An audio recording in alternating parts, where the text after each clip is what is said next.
اللہ تعالی علی خیر خلقہ سیدنا و مولانا محمد وعلی آلہ واصحابہ اجمعین برحمتک یا ارحم الراحمین۔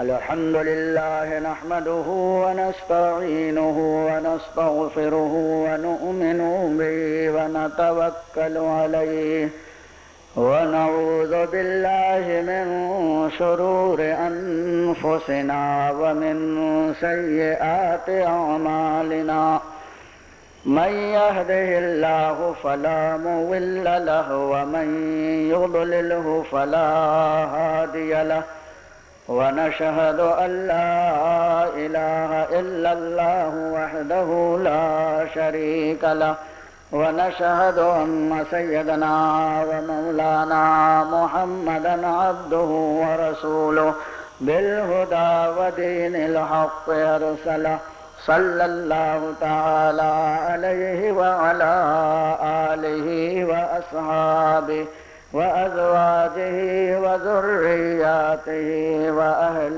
بيته وعلماء ملته وأولياء أمته أجمعين برحمتك يا أرحم الراحمين. أما بعد، أعوذ بالله من الشيطان الرجيم.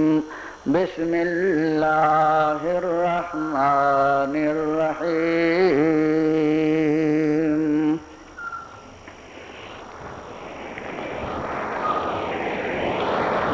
محمد رسول الله والذين معه أشداء على الكفار رحماء بينهم تراهم ركعا سجدا.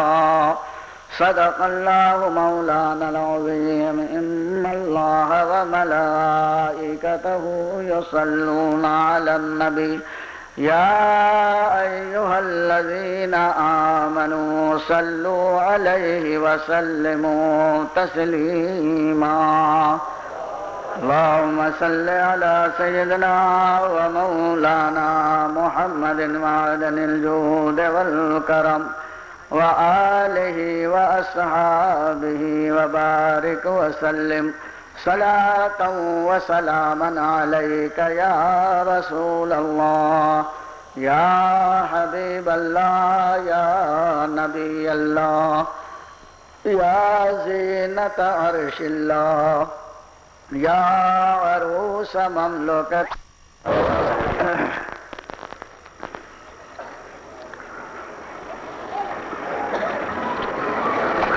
میرے دینی اور اسلامی بھائیوں،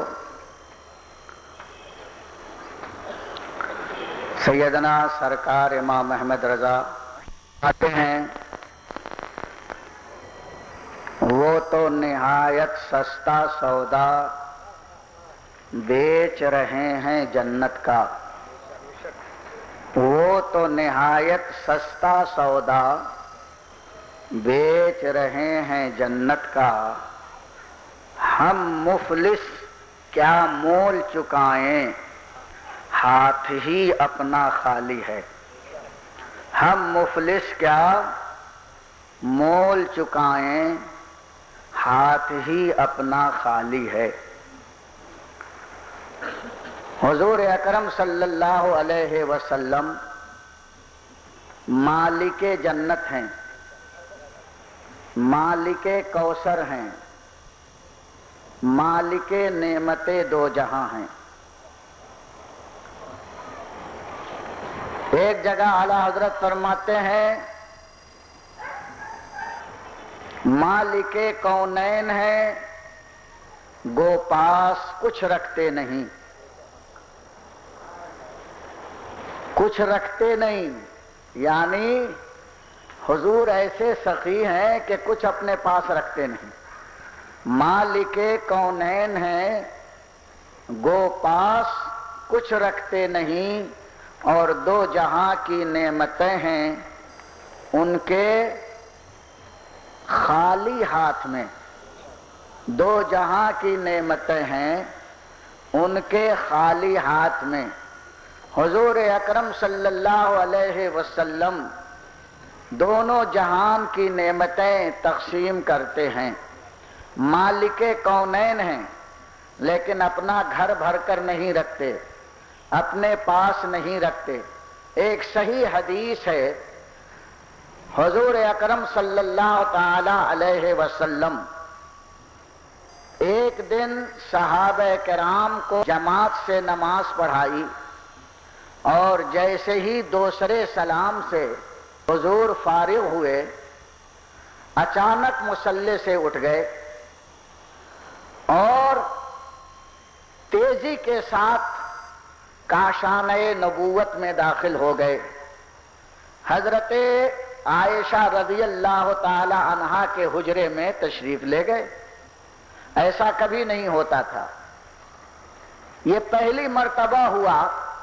سلام پھیرا اور مصلی سے نبی اٹھ گئے اور بڑی تیزی کے ساتھ قدم بڑھاتے ہوئے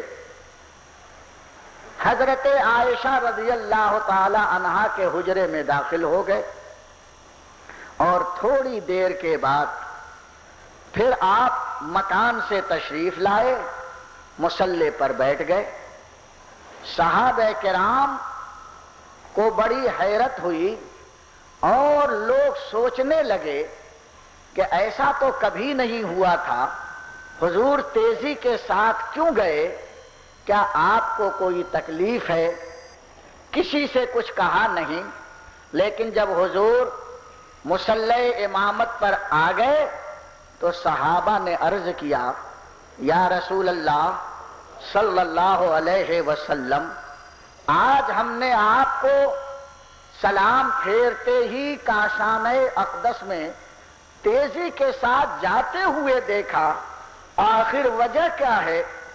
اللہ کے رسول صلی اللہ علیہ وسلم ارشاد فرماتے ہیں، جب میں نماز کے لیے آیا تھا اس وقت گھر کے اندر تھوڑی سی کھجور باقی رہ گئی تھی.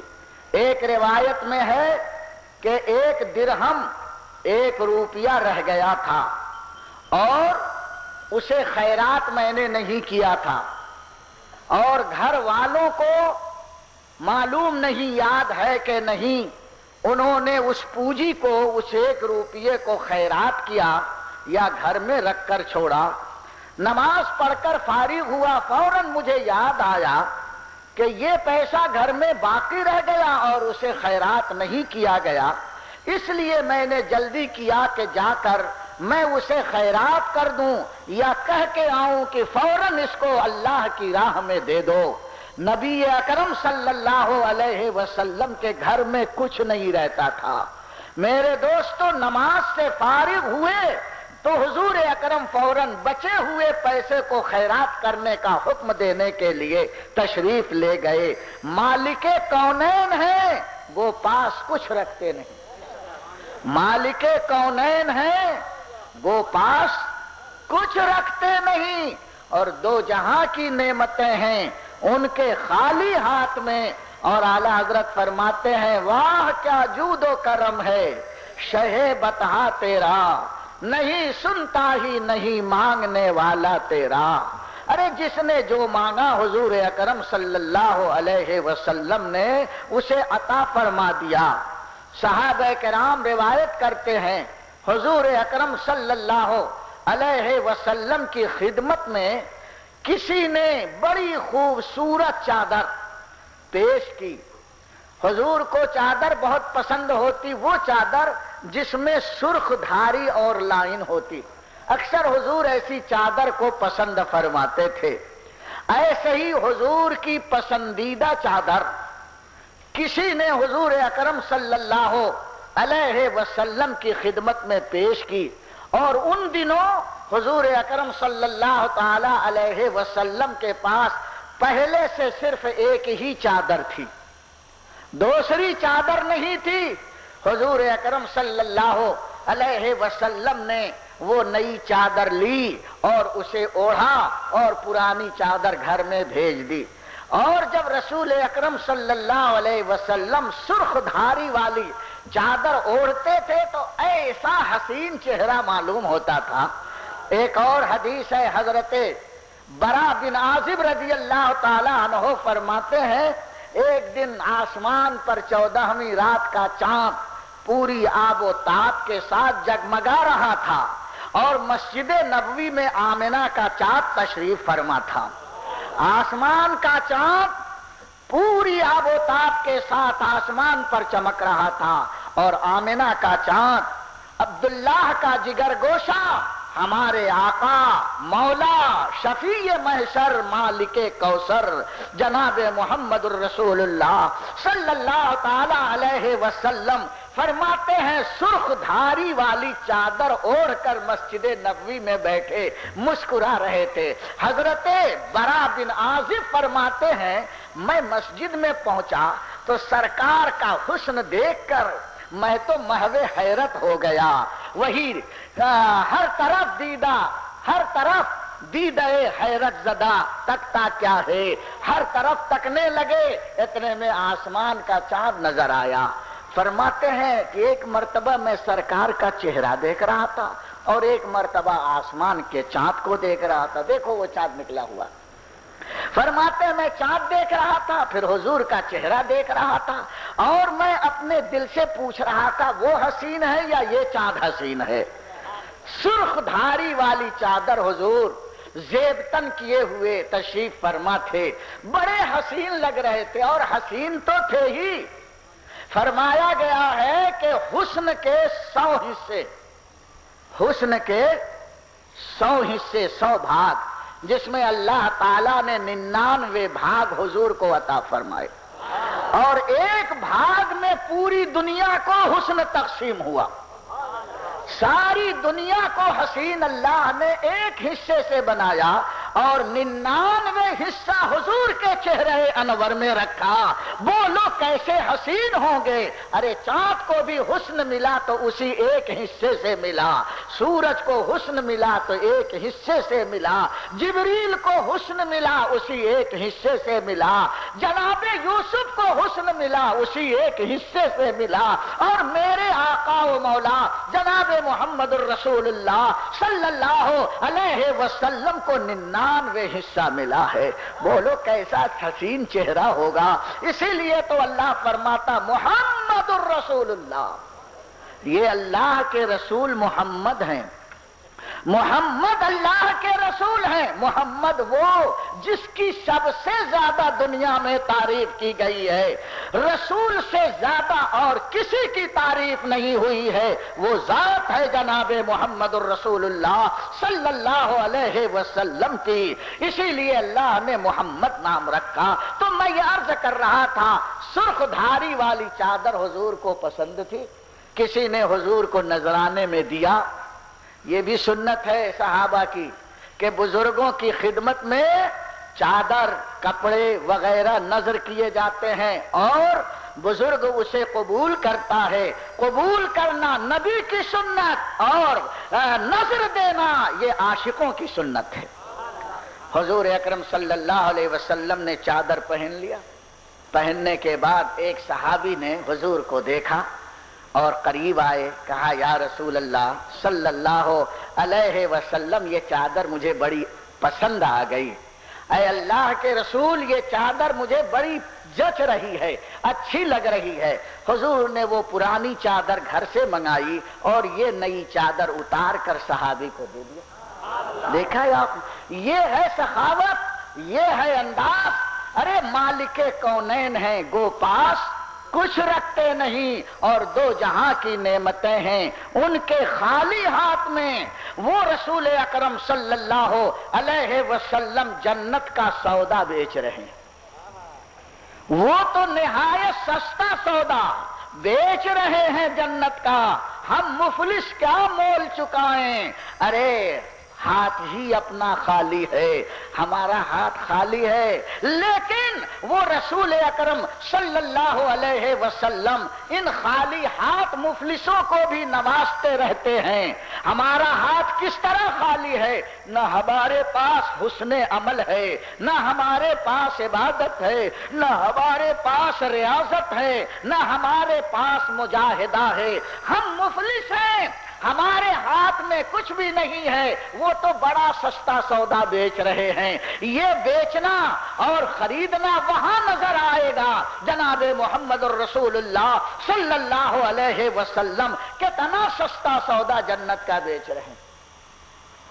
حدیث پاک حضرت سیدنا محقق علی الاطلاق محدث دہلوی رحمت اللہ علیہ مدارج النبوہ میں اس حدیث کو نقل فرماتے ہیں کہ حضور اکرم سید عالم نور مجسم جناب محمد الرسول اللہ صلی اللہ تعالی علیہ وسلم صحابہ کرام کی مجلس میں رونق افروز تھے۔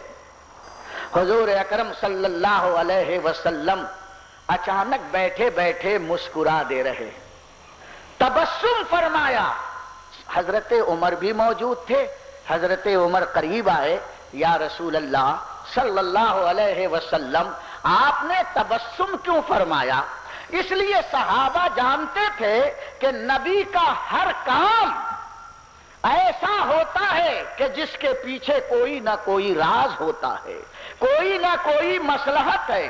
حضور اگر روئیں تو مصلحت سے روئیں، حضور تبسم فرمائیں تو حکمت سے، کوئی نہ کوئی راز ہے، اور صحابہ کرام اس راز کو معلوم کرنے کی ہمیشہ کوشش کرتے تھے تاکہ ہم کو نبی کے تبسم کا جو راز ہے وہ معلوم ہو جائے۔ اللہ کے رسول سید عالم صلی اللہ علیہ وسلم ارشاد فرماتے ہیں، اے میرے صحابہ سنو، اللہ نے قیامت کا منظر میرے سامنے پیش کیا۔ قیامت ہوگی لیکن اللہ قیامت کا منظر اپنے محبوب کو دکھا دیتا تھا۔ یہ منظر دیکھ لو، اللہ کے رسول تک کے دو شخص پیش کیے جائیں گے، ان کا حساب و کتاب اللہ لے گا، تو اس میں سے ایک شخص آگے بڑھے گا اور دوسرا شخص سامنے کھڑا ہوگا۔ یہ آگے بڑھنے والا خدا کی بارگاہ میں نیاز مندانہ عرض کیے کرے گا، اے مولا یہ جو آدمی کھڑا ہے اس پر میرا حق آتا ہے، میرا حق اس سے دلا دے۔ اللہ رب کائنات اس آدمی سے کہے گا اس کا حق دے، وہ کہے گا مولا میں کس طرح اس بے بسی کے عالم میں اس کا حق دوں؟ اللہ فرماتا ہے حقوق العباد جب تک کہ تو اس کا حق ادا نہیں کرے گا جنت میں نہیں جائے گا۔ حق ادا کر، دنیا میں تو نے اس کا حق لیا ہے، اس سے پیسے لیے ہیں، اس کا تم نے جو بھی وعدہ کیا ہے پہلے اسے ادا کرو۔ حق العباد وہ چیز ہے میرے دوست کہ بغیر بندے کے معاف کیے ہوئے وہ معاف نہیں ہوتے۔ اللہ اپنا حق تو معاف کر دے گا، لیکن جو بندے کا حق بندے پر ہے اللہ تعالیٰ اسے معاف نہیں فرمائے گا، بلکہ فرمائے گا اس بندے کو راضی کر، لیکن وہاں کوئی راضی ہونے کے لیے تیار نہیں ہوگا، اس لیے کہ بندے کے پاس نہ روپیہ ہوگا، نہ زمین ہوگی، نہ کارخانہ ہوگا، اور یہاں جو حق تھا یہ روپیے پیسے کا حق تھا، وہ حق کیسے ادا کرے؟ تو اس کی صورت قیامت میں یہ ہے کہ جس پر کسی کا حق ہے اس کی نیکیاں اس کو دے دی جائیں گی۔ اللہ تعالیٰ فرمائے گا اس کا حق ادا کر، فرشتے آئیں گے، اللہ فرمائے گا اس کے نام اعمال میں جتنی نیکیاں ہیں وہ سب حق والے کے نام اعمال میں داخل کر دو۔ اس بیچارے کی ساری نیکیاں چھین لی جائیں گی، اور دنیا میں جس کا حق اس نے دبایا تھا سب اس کو دے دی جائیں گی، لیکن ابھی اس کا حق پورا نہیں ہوا ہوگا۔ یہ بندہ کہے گا مولا ابھی تو میرا حق پورا نہیں ہوا ہے، انصاف دلا دے، میرا حق دلا دے۔ اللہ فرمائے گا بندے اس کا حق دے، کہے گا مولا اب تو میرا نام اعمال نیکیوں سے خالی ہو گیا، اب کیا کروں؟ تو اللہ تعالیٰ اس حق والے سے پوچھے گا بول اب اس کے پاس تو نیکی نہیں ہے، اب کیا لے گا؟ تو یہ حق والا بولے گا اے اللہ میرے جو گناہ ہے اسے دے دے، میرے جو گناہ ہے یہ اس کے سر ڈال دے۔ اللہ اکبر، یہ کہہ کر حضرت عمر فرماتے ہیں حضور زار و قطار رونے لگے، یہ جملہ فرما کر رونے لگے، اور حضور بہت دیر تک سسکیاں لے کر رو رہے تھے، اور پھر فرماتے ہیں اے لوگوں، قیامت میں یہ حساب کا مرحلہ، یہ حساب کا وقت بندوں پر سب سے کٹھن ہوگا کہ نیکیاں بھی چھین لی جائیں گی اور حق والے کے گناہ اس کے سر ڈال دیا جائے گا۔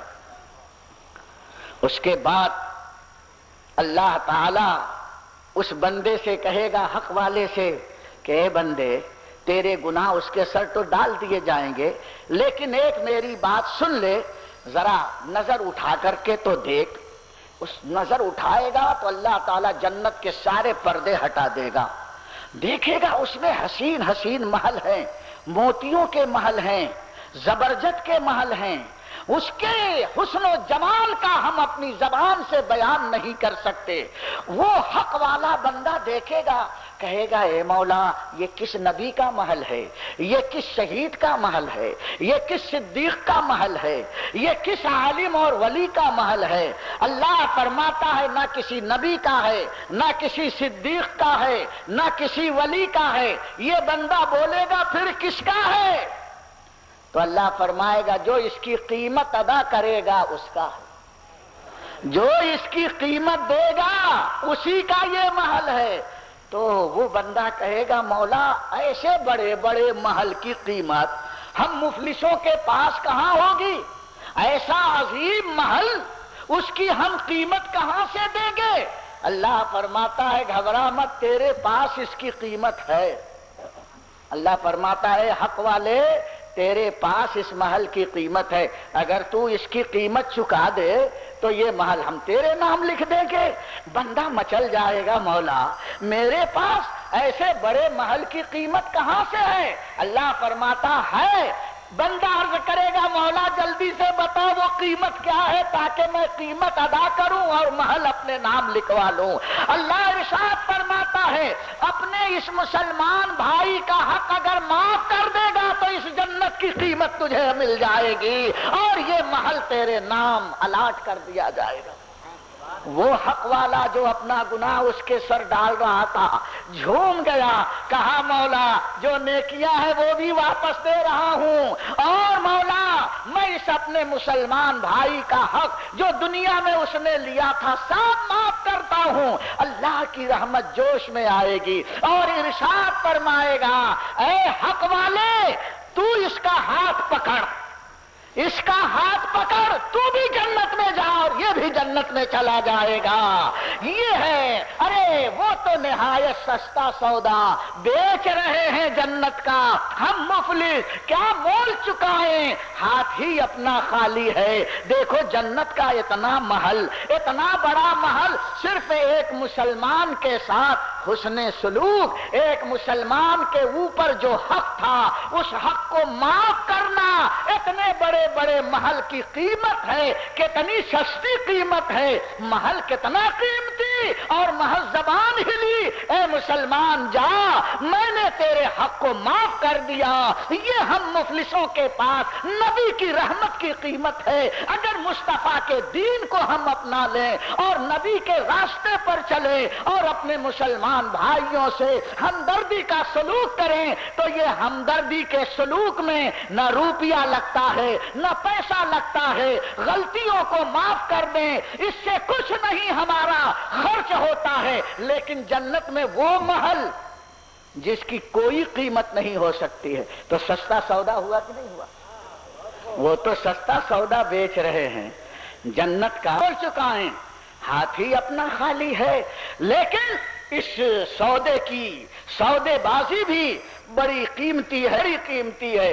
اسی طرح دوسری حدیث اور سب کا حل میں نیکیاں فَمَن اللہ کا قانون ہے فَهُوَ فِي عِيشَةٍ خَفَّتْ مَوَازِينُهُ هَاوِيَةٌ نہیں جائیں گی جس کی نیکیاں وزن وہ منمانے چین جنت میں رہے گا آئیں گی، وہ جہنم کے بھڑکتے ہوئے مامن ثقلت موازینہ اس کی نیکیاں زیادہ ہوں گی اسے جنت میں قانون کے تحت وہ بندہ نیکی زیادہ نہ اس کی برائی زیادہ اکول بالکل برابر سرابر گن گن کے نیکی کیا ہے، گن گن ہوتی تو جنت میں لے جاتے، برائی اللہ جھکا نہ ادھر پلہ جھکا مانگ کے لائے تو اس کی ایک نیکی اس بندے کو فرشتے کہیں گے جا اتنا بڑا مجمع ہے کہیں سے ایک نیکی مانگ کے لے۔ ابا تھے، اماں، بھیا کرتے تھے، کشمیر گھومتے تھے اور 1,00,000-2,00,000 ڈونیشن نہیں مانگ رہے، آس لگا کر میدان محشر میں دوڑتا ہوں۔ کون ہے تو؟ بولے میں آپ کا بیٹا ہوں، آپ نے مجھے دودھ پلایا نہیں جانتے؟ کہا دنیا میں میرا کوئی بیٹا ہی نہیں تھا۔ حدیث میں آیا ماں بیٹے کو بھول جائے گی، باپ اولاد کو فراموش کر جائے گا۔ بولو کتنا کٹھن وقت ہوگا، جن سے ہم کو آس ہے وہیں سے ہم نراش ہو جائیں، جن سے ہماری امیدیں ہیں وہیں سے امیدوں کی رسی کٹ جائے، دوستو اور کوئی سہارا نہ ہو۔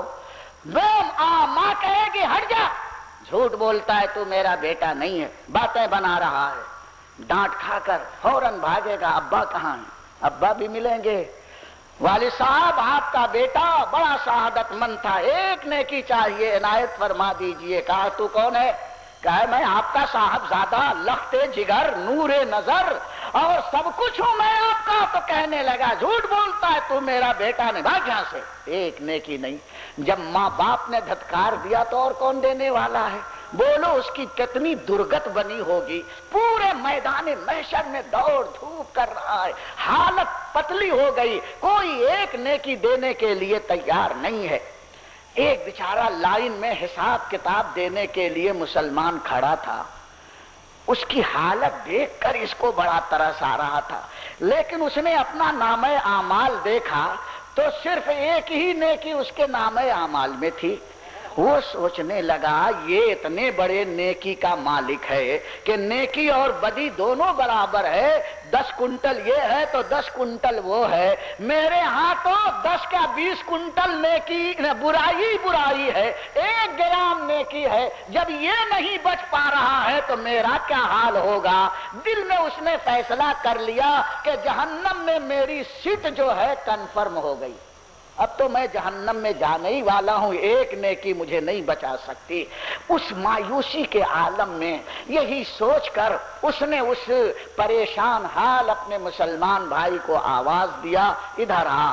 وہ دوڑتا ہوا آیا، کیا ہے بھائی؟ کہنے لگا کیوں پریشان ہے؟ اس نے اپنا سارا قصہ بیان کیا، یہ حال ہے، ترازو کھڑا ہے، ایک نیکی چاہیے بھیا، اگر ایک نیکی مل گئی تو میری نجات کا پروانہ مل جائے گا، خدا نے وعدہ کیا ہے ایک نیکی مانگ کے لا تجھے ہم بخش دیں گے، جنت عطا کر دیں گے، اور ایک نیکی کوئی دیتا نہیں، اماں تک نہیں دے رہی ہے، ابا نہیں دے رہے ہیں، بھائی نہیں پوچھ رہا، سب نے نظر پھیر لی، انکار کر دیا، رشتہ داری سے انکار کر دیا ہے۔ اب میرا حال یہ ہے کہ اس میدان محشر کی سختیوں میں دوڑ دھوپ کر رہا ہوں اور ایک نیکی ہاتھ نہیں آ رہی۔ بندے نے اسے تسلی دی، گھبرا مت، دیکھ میرے پاس صرف ایک ہی نیکی ہے اور میں تمہاری مدد نہیں کر سکتا ہوں، یہ لے اور لے کے جا، کم سے کم تو میری نیکی کی وجہ سے تو جنت میں پہنچ جائے گا، میرا مسلمان بھائی تو جنت کی بہاروں میں رہے گا، مجھے تو جلنا ہے، یہ ایک نیکی مجھے کیا بچا سکے گی؟ اسی ہمدردی اور اسی مخلصانہ جذبے کے تحت وہ ایک نیکی نکال کر اپنے مسلمان بھائی کے ہاتھ پر رکھ دیا، لے جا، اے اللہ کے بندے خدا تیرا بھلا کرے، مجھے تو جلنا تھا جلوں گا، تو کم سے کم آرام کر، جنت کی بہاروں میں زندگی گزار، جا جلدی جا۔ وہ ایک نیکی لے کر دوڑتا ہوا بارگاہ خدا بندی میں میزان عمل پر آ کر کھڑا ہوگا اور کہا اے فرشتوں اسے نیکیوں کے پلے میں ڈال دو، ایک نیکی لے کر آیا ہوں، نیکیوں کے پلے میں وہ ایک نیکی ڈال دی جائے گی، نیکی زیادہ برائی کم، قانون خداوندی پکارا اسے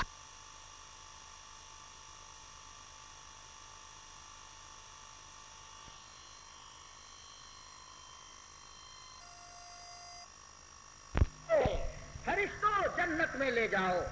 اور یہ خود اتنا پریشان ہو گیا تھا دوڑ دھوپ کر کے گرمی میں کہ جلدی سے آرام کرنا چاہتا تھا. جنت میں چلا جاؤں, سانس دم میں دم آئے, جانے لگا. رحمت خداوندی نے اس سے کہا رک, ابھی مت جا. کہا مولا تیرا وعدہ پورا ہو گیا, اب جانے دے. کہے گا نہیں, ایک میری بات اور سن لے. اچھا یہ بتا کہ یہ نیکی کہاں سے لایا؟ کیا اللہ نہیں جانتا تھا کہ کہاں سے لایا ہے؟ جانتا تھا نا, لیکن اس لیے پوچھ رہا ہے تاکہ سب کو پتا چل جائے کہ یہ نیکی کہاں سے لایا. اللہ کی مصلحت, دنیا اپنی مصلحت دیکھے, خدا کی مصلحت عجیب و غریب ہے. اللہ فرماتا ہے بندے بتا یہ نیکی کہاں سے لایا. تو اس نے پورا واقعہ کہہ سنایا. اللہ فرمائے گا پہلے اس کو پکڑ کے لا جس نے تجھے نیکی دی. یہ میدان محشر میں اسے ڈھونڈ ڈھونڈ کر کے پھر لے گئے کہ آئے گا. کہا جلدی چل, جنت میں جانے میں دیری ہو رہی ہے, تجھے ڈھونڈنے میں اتنی دیر ہو گئی, چل جلدی, اللہ تعالیٰ تجھے بلا رہا. اس کا ہاتھ پکڑ کے کھینچتے کھانچتے میدان عمل میں میزان عمل پر لے کر آئے گا اور کہے گا اللہ یہی ہے جس نے مجھے ایک نیکی دی ہے. وہ بندہ پسینے سے شرابور, شرمسار, اپنے گناہوں پر نادم بارگاہ خداوندی میں نیاز مندانہ کھڑا ہے. دیکھو گنہگار ہے لیکن بے ادب نہیں ہے. یاد رکھنا ادب بہت بڑی چیز ہے. گنہگار ہے لیکن ادب والا ہے, اور بہت بڑی نیکی کر لے اور بے ادب بن جائے تو تباہ ہو جاتا ہے.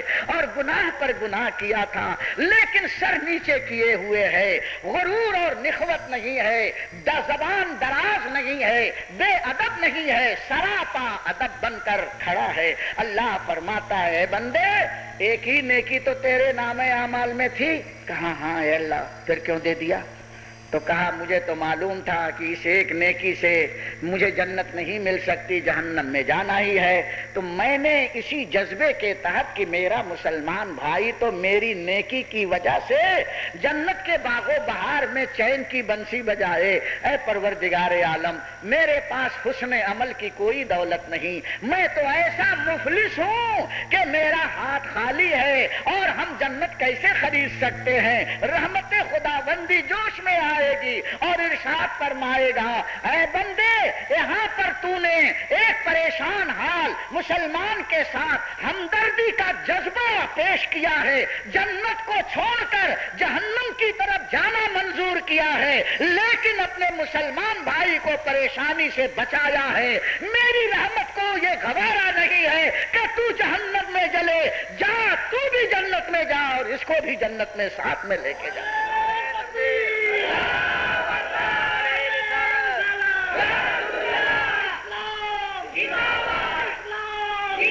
وہ تو نہایت سستا سودا بیچ رہے ہیں جنت کا, وہ تو نہایت سستا سودا بیچ رہے ہیں جنت کا.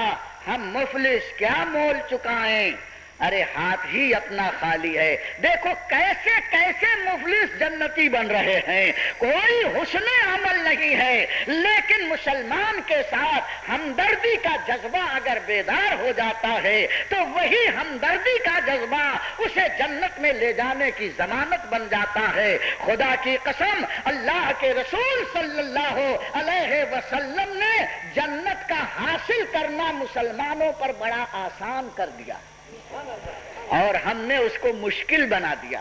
ہم یہ سمجھتے ہیں کہ صرف چند رکعت نماز پڑھ کر جنت ملے گی. جی نہیں, نماز بھی جنت کا سودا کرنے کی قیمت ہے, لیکن اللہ کے بندوں کے ساتھ رحم و مروت کا جذبہ اگر دل میں پیدا ہو تو یہاں ہو چاہے وہاں ہو, دین و دنیا میں ہر جگہ پروردگار عالم تمہاری مشکلوں کو حل فرماتا ہے. بخاری شریف کی یہ حدیث ہے, حضرت عبداللہ ابن مسعود اس کے راوی ہیں. اللہ کے رسول ارشاد فرماتے ہیں من ستر مسلمن سترہ اللہ فی الدنیا والآخرہ.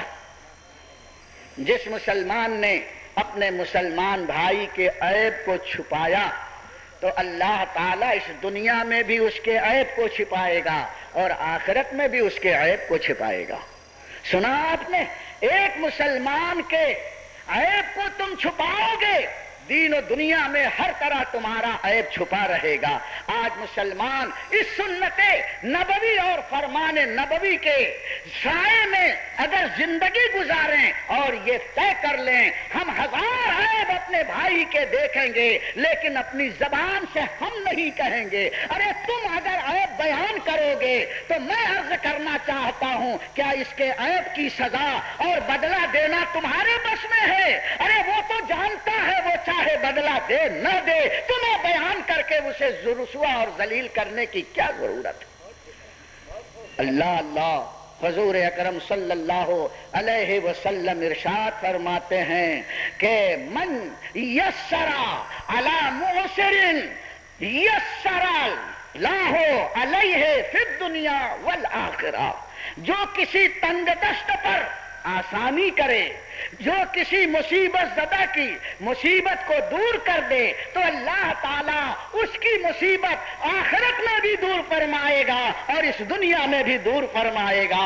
یہ دیکھیے یہ نمازیں، یہ روزے بڑے بڑے یہ قیمتی اور بڑے بڑے عظیم سکے ہیں جس سے تمہیں جنت ہاتھ آتی ہے، لیکن اس دنیا کی گہرائیوں میں اس دل کے اندر وہ جذبات جو مسلمانوں سے ہمدردی اور مسلمانوں سے تعلق رکھنے کے اسباب ہیں، اگر یہ ہمارے دل میں پیدا ہو جائے تو خدا کی قسم ہزار برائیاں ایک طرف ہیں اور دل کا جذبہ جو قوم مسلم کے ساتھ سچی ہمدردی کا ہے، محبت کا ہے، رابطے اور تعلق کا ہے، اس میں بڑی کرامتیں، بڑی نورانیت ہے۔ جب عام مسلمان کے ساتھ ہمدردی اتنی بڑی عبادت ہے تو صحابہ کرام، اولیاء کرام کے ساتھ دل کا تعلق صحیح قائم ہو جائے تو اس کی کتنی بڑی برکت ہے۔ اور جناب مصطفیٰ پیارے صلی اللہ تعالی علیہ وسلم کے ساتھ انسان کی عقیدت و محبت کا رابطہ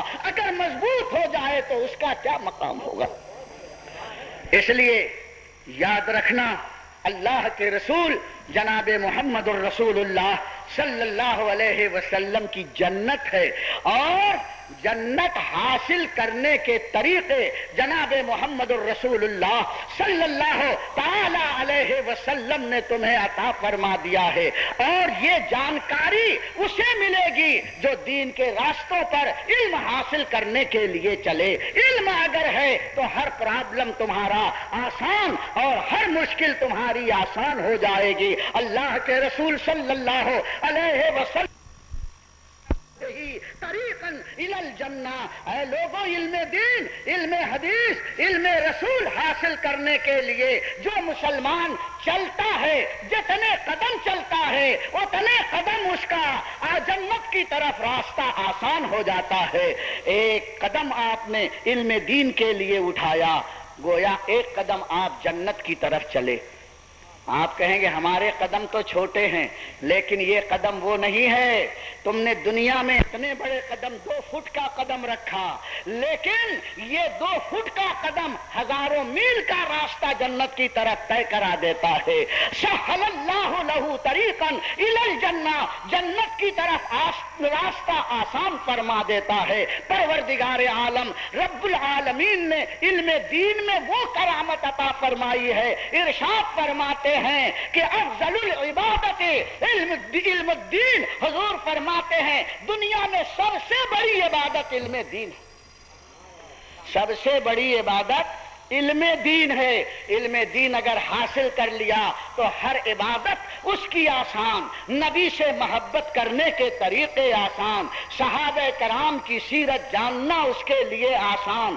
اور یہ کہاں ملے گا علم دین؟ کیسے لوگوں کے پاس ملے گا؟ حضور اکرم تعالی علیہ وسلم سے صحابہ کرام نے پوچھا ایو جلسائنا خیر یا رسول اللہ، ہم کیسے لوگوں کے پاس بیٹھیں کہ ہمیں بھلائی نصیب ہو؟ کیسے لوگوں کے؟ فرماتے ہیں ذکرکم اللہ، جس کا چہرہ دیکھ کر خدا یاد آ جائے، اور اس کے چہرے کو دیکھ کر سبحان، جو گستاخ رسول ہوتا ہے کتنا خدا ولی کہیں، لیکن اگر وہ گستاخ رسول ایسا لگتا ہے کہ بکری بھی لگتا ہے، یہ بے ادبی کا انجام، اور بڑے ہی سفید گورے ان کا عقیدہ خراب ہو گیا تھا۔ ہم نے ان تک بہت خوبصورت ہوتا ہے نا، اللہ سے لعنتی دھتکارا برس رہی ہے، انسان تھا نہ ہو گیا صرف بے ادبی کے نتیجے میں، بے ادبی بھی کرے گی لیکن خنزیر جیسے ہو گیا، قرآن نے بتایا۔ اب آیتیں ہیں یہ کیوں اسی بے ادبی، یہ میری رحمت ہے کہ ان نابکاروں بدلے گی نہیں، ہاں لیکن نور صحیح گستاخوں کے ساتھ وہ گیا اور تو رہے گا، نور ایمان نکل جائے گا، ان کا بھائی آ رہا ہے، فوراً آدمی شروع ہوتی ہے۔ اللہ اس آفت سے سب درود پاک پڑھ لیجئے، اللہم صلی علی سیدنا و مولانا محمد وعلی آلہ و اصحابہ وبارک وسلم صلاۃ و سلاما علیک یا رسول اللہ۔ تو حضور اکرم صلی اللہ تعالی علیہ وسلم کے ساتھ ادب و احترام کا نتیجہ یہ ہوتا ہے کہ چہرے چمکدار ہو جاتے ہیں، اور حضور کی بے ادبی کا نتیجہ یہ ہوتا ہے کہ چہرے کا حسن بگڑ جاتا ہے اور اللہ کی لعنت میں وہ گرفتار ہو جاتا ہے۔ حضور اکرم صلی اللہ تعالی علیہ وسلم کے زمانے میں بھی ایسے لوگ تھے، کیسے ایمان لائے اور حضور کی بے ادبی کو سمجھتے تھے کہ اس میں کوئی بات نہیں ہے، وعدہ نہیں ہے، اگر کسی نے کہہ دیا حضور کو ایسا ویسا تو انہیں کوئی نہ غصہ آئے، نہ رنج ہو، نہ تکلیف ہو۔ ایک شخص مسلمان ہوا، حضور کے پاس آیا، ہاتھ میں ہاتھ دے کر کلمہ پڑھا، سرور کائنات صلی اللہ تعالی علیہ وسلم نے اس کو اپنے قریب رکھا، بڑا پڑھا لکھا تھا۔ یہ پڑھے لکھے لوگ بھی بڑی آفت ڈھاتے ہیں، ہے نا؟ ہم نے کسی شاعر کا شعر بہت پہلے پڑھا تھا، وہ اندھیرا ہی بھلا تھا جب قدم راہ پہ تھے، وہ اندھیرا ہی بھلا تھا جب کہ قدم راہ پہ تھے، روشنی لائی ہے منزل سے بہت دور مجھے، روشنی لائی ہے منزل سے بہت دور مجھے۔ علم روشنی ہے جو منزل کے قریب کرتی ہے، لیکن آج کا پڑھا لکھا گنبد خضرا جو ہمارے ایمان کی منزل ہے اس سے دور ہو جایا کرتا ہے۔ حضور اکرم صلی اللہ علیہ وسلم نے کہا چل کاتب وحی بن جا۔ حضرت جبریل جو وحی لے کر آتے تھے وہ حضور بتاتے تھے تو یہ لکھتا تھا۔ کئی کاتب تھے، ان میں سے ایک کاتب وحی ابن حنتل بھی تھا۔ حضور اکرم صلی اللہ علیہ وسلم نے اسے کاتب وحی کا منصب عطا فرمایا۔ حالانکہ حضور جانتے تھے کہ یہ کیا کرے گا، لیکن دنیا والوں کو سبق پڑھا رہے ہیں کہ دیکھو ایسے ایسے اونچے منصب پر پہنچ کر کے بھی میرے گستاخ بن جاتے ہیں۔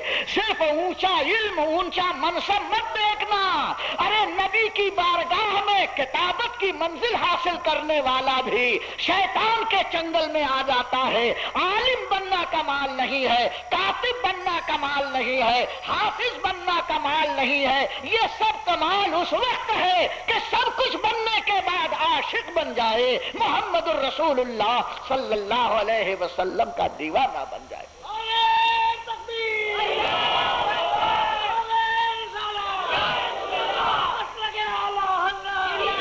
اس کے سامنے اس کی دو بادیاں تھیں، یہی ابن حنتل تھا کہ اس کے سامنے اس کی دو یہودی باندیاں تھیں۔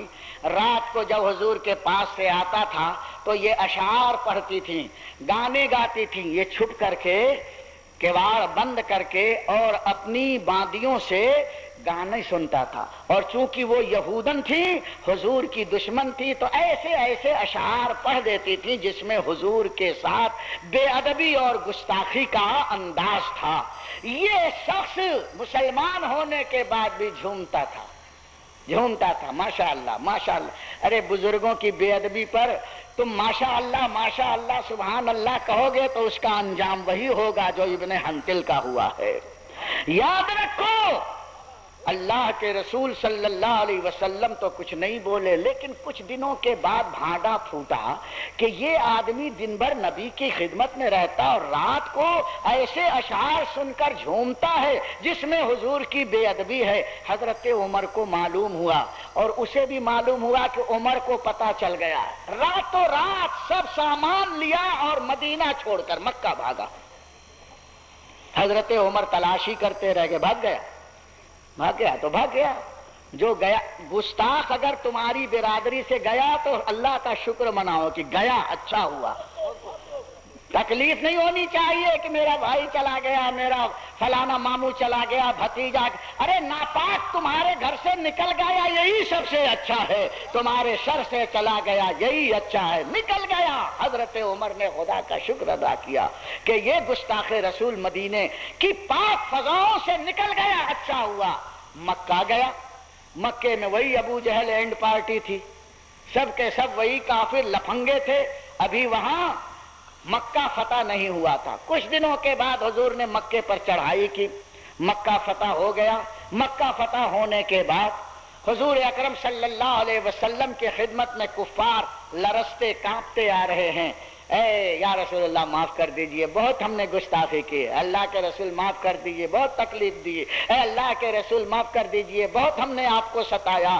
سب معافی مانگ رہے ہیں، سرکار بیٹھے ہوئے مسکرا رہے ہیں حرم میں، چلو تجھ کو معاف کر دیا، چلو معاف کر دیا، چلو معاف کر دیا۔ رحمت للعالمین کا منظر وہاں نظر آ رہا تھا، اور جسے معاف کرتے چلے جا رہے تھے قدموں پر گر کے کہتے تھے لا الہ الا اللہ محمد الرسول اللہ۔ بھیڑ ہو گئی بھیڑ۔ اللہ نے ارشاد فرمایا اذا جاء نصر اللہ والفتح وَرَأَيْتَ النَّاسَ يَدْخُلُونَ فِي دِينِ اللَّهِ أَفْوَاجًا۔ جب اللہ کی مدد آئے گی اور مکہ فتح ہو جائے گا تو اے حبیب اپنی آنکھوں سے آپ دیکھیں گے فوج در فوج کفار آپ کے دین اسلام میں داخل ہوتے چلے جاتے ہیں۔ یہ بشارت اذا جاء نصر اللہ کی اس دن پوری ہوئی، اور کفار جماعت در جماعت آتے تھے اور اسلام میں داخل ہوتے تھے۔ دیکھو یہ کافروں کی جماعت نبی کے قریب ہوئی تو مسلمان ہو گئی، اور مسلمانوں کی جماعت نبی سے دور ہوئی ایمان سے خالی ہو گئی۔ اللہ فرماتا اذا جاء نصر اللہ والفتح وَرَأَيْتَ النَّاسَ يَدْخُلُونَ فِي دِينِ اللَّهِ أَفْوَاجًا فَسَبِّحْ بِحَمْدِ رَبِّكَ وَاسْتَغْفِرْهُ۔ تو اے حبیب آپ اللہ کی بارگاہ میں اس کی تسبیح بیان فرمائیے۔ نبی اکرم صلی اللہ علیہ وسلم کو حکم ہو رہا ہے وَاسْتَغْفِرْهُ، اور استغفار کیجئے۔ استغفار گناہوں سے معافی طلب کیجئے۔ مفسرین فرماتے ہیں حضور کو تو گناہ تھا ہی نہیں، معافی کس کی؟ مطلب یہ جتنے ہیں قصوروار، یہ جتنے ہیں گنہگار، یہ جتنے ہیں ظالم، جنہیں آپ نے معاف کر دیا اور مسلمان ہو گئے، اللہ کی بارگاہ میں ان کے گناہوں کی معافی طلب کیجئے۔ آپ استغفار کے لیے ہاتھ اٹھائیے، چلے آ رہے ہیں۔ حضور اکرم کھڑے ہوئے اور اعلان فرمایا من دخل دار ابی سفیان فہو آمن، جو میرے سب سے بڑے دشمن ابو سفیان کے گھر میں بھی چلا گیا اسے بھی میں معاف کروں گا۔ ہے دنیا کا کوئی ایسا انسان بادشاہ جو سب سے بڑے دشمن کے گھر میں چھپ جائے؟ اسے تو کھینچ کر قتل کیا جاتا ہے، لیکن میرا آقا رحمت کائنات ارشاد فرماتا ہے ابو سفیان کے گھر میں بھی چھپو گے تو میں تمہیں معافی دے دوں گا۔ اس ذہن کو سامنے رکھنا۔ ابو سفیان سب سے بڑا دشمن، بعد میں ایمان لائے۔ حضور فرماتے میرے بڑے دشمن کے گھر میں بھی چلا گیا تو میں اسے معاف کروں گا۔ یہ ذہن میں رکھیے گا، بھولیے گا نہیں۔ پھر حضور فرماتے ہیں کہ اچھا ابن حنتل کو تلاش کرو کہاں ہے، وہ جو مدینے سے بھاگا تھا، کلمہ پڑھ کے بھاگا تھا، پوری جماعت لے کے بھاگا تھا۔ فرمایا پوچھ ڈھونڈو کہاں ہے، کہاں ہے؟ پورا مکہ ڈھونڈ گئے، ابو سفیان کے گھر میں بھی دیکھا، اس کے گھر میں، ان کے گھر میں، لیکن یہ ملا ہی نہیں۔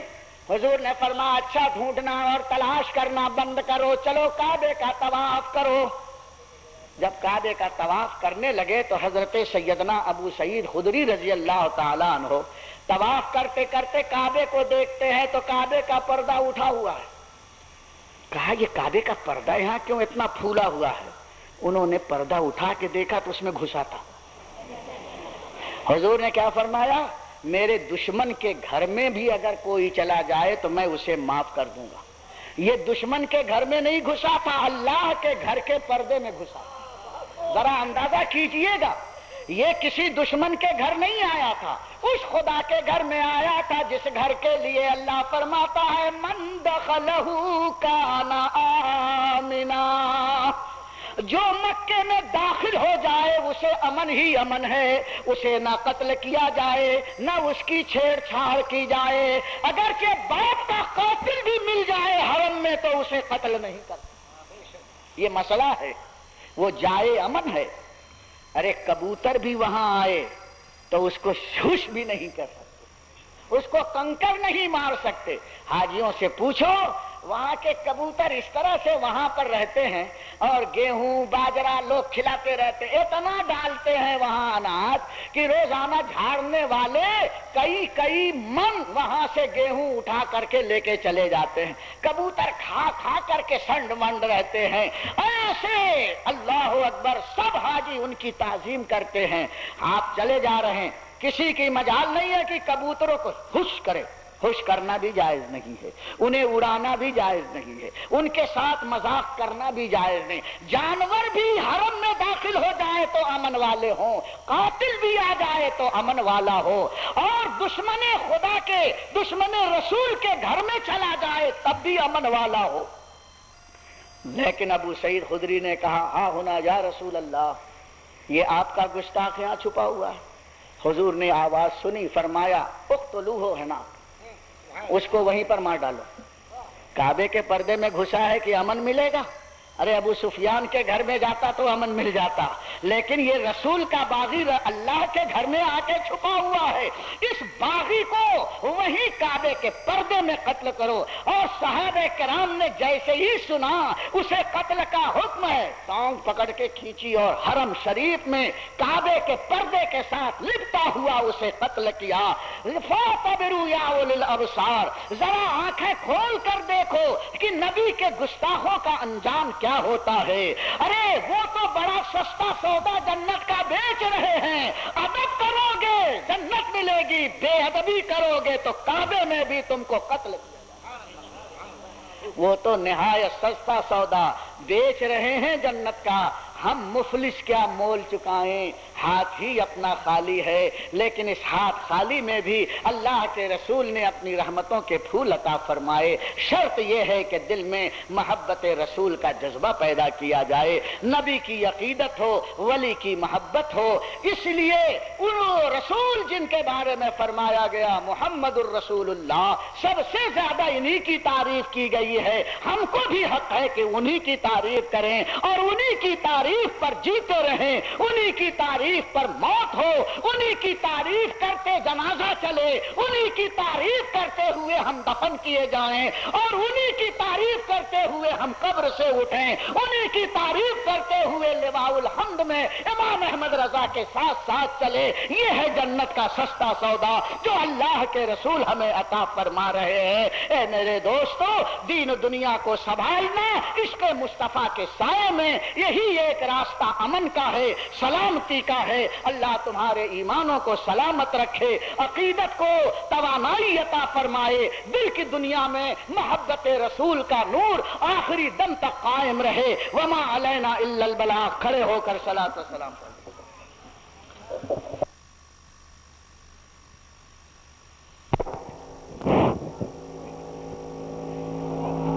یا حبیبی مرحبا، یا حبیبی مرحبا، جد الحسینی مرحبا، یا نور العینی مرحبا.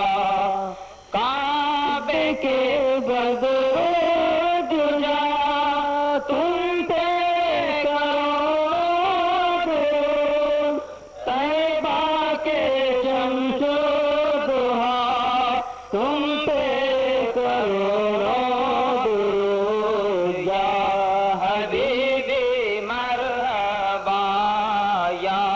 حبیبی مرحبا، جد الحسینی مرحبا.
کر کے تمہارے غلام مانگے تمہاری پناہ تم کو دامن لیا تم پہ کروڑوں درود یا حبیبی مرحبا یا حبیبی مرحبا جدل حسینی مرحبا یا نور العینی مرحبا کام وہ لے لیجئے آقا تم کو جو راضی کرے کام وہ لے لیجئے آقا تم کو جو راضی کرے ٹھیک ہونا میں رضا تم پہ کروڑوں